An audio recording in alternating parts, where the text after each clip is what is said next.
యుగాంతం ఎప్పుడో 321 ఏళ్ల క్రిందే చెప్పేసిన న్యూటన్ ఆ టైం దగ్గరికి వచ్చేసింది. ప్రముఖ భౌతిక శాస్త్రవేత్త సర్ ఇస్సాక్ న్యూటన్ 321 ఏళ్ల క్రిందే, అంటే 1704వ సంవత్సరంలోనే యుగాంతం ఎప్పుడు వస్తుందో అంచనా వేసి చెప్పేశాడు. అయితే ఆ డేట్ దగ్గరికి రావడంతో న్యూటన్ ఆ విషయం పేర్కొన్న ఓ లేఖ ఇప్పుడు వైరల్ అవుతోంది. మరి ఇంతకీ న్యూటన్ ఏ డేట్ చెప్పాడు, అది ఏ పద్ధతి ప్రకారం చెప్పాడో ఇప్పుడు మనం తెలుసుకుందాం. యుగాంతం ఎప్పుడు వస్తుంది, ఇదో నెవర్ ఎండింగ్ స్టోరీలా మారిపోయింది.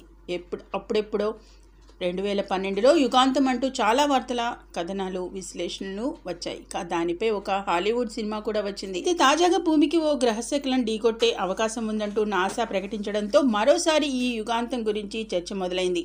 2032లో భూమిని 300 ఫీట్ల వ్యాసార్థం ఉన్న ఓ భారీ గ్రహశకలం ఢీకొట్టే ఛాన్స్ ఉందని, అది కనుక భూమిని ఢీకొంటే భారీ విలయం తప్పదంటూ ప్రచారం జరుగుతుంది. ఇక ఆ గ్రహశకలం భూమిని ఢీకొట్టే ఛాన్స్ కేవలం 2.3% అని, దాని కక్షను దారి మళ్లించేందుకు ప్రయత్నిస్తున్నామంటూ నాసా శాస్త్రవేత్తలు ఇప్పటికే ప్రకటించారు. అయినా కూడా యుగాంతానికి టైం వచ్చేసిందంటూ జోరుగా ప్రచారం అయితే సాగుతుంది. ఈ క్రమంలోనే గొప్ప భౌతిక శాస్త్రవేత్త, గురుత్వాకర్షణ శక్తిని కనిపెట్టిన సర్ ఇస్సాక్ న్యూటన్ కూడా యుగాంతం గురించి ఎప్పుడో చెప్పేశాడంటూ దానికి సంబంధించిన లేఖ కూడా ఉందని సోషల్ మీడియాలో అయితే ఓ వార్త అయితే వైరల్ అవుతోంది.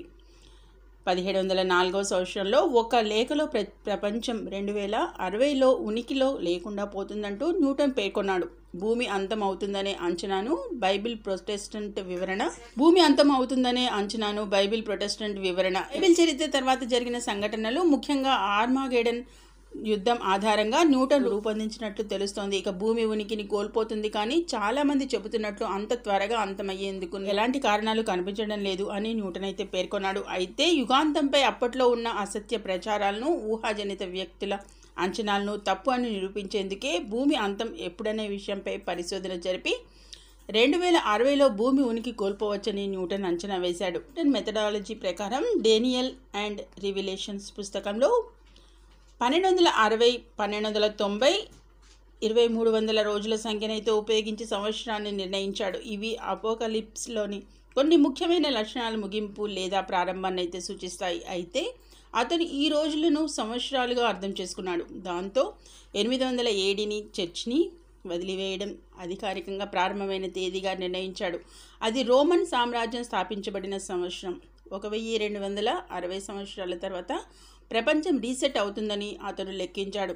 ఈ లెక్క 1260, 800 కలిపితే 2060. సో 2060లో ఈ భూమి ఉనికి ముగిస్తుందని న్యూటన్ అంచనా వేశాడు.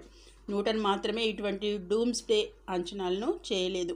1500లో నివసించిన ఫ్రెంచ్ జ్యోతిష్కుడు నోస్ట్రాడమస్ 2025లో ఒక పెద్ద గ్రహశకలం ఢీకొట్టవచ్చని కూడా అంచనా వేశాడు. సో చూశారు కదా, ఇది 2060లో ఈ భూమి ఉనికి ముగుస్తుందని న్యూటన్ అయితే అంచనా వేశాడు.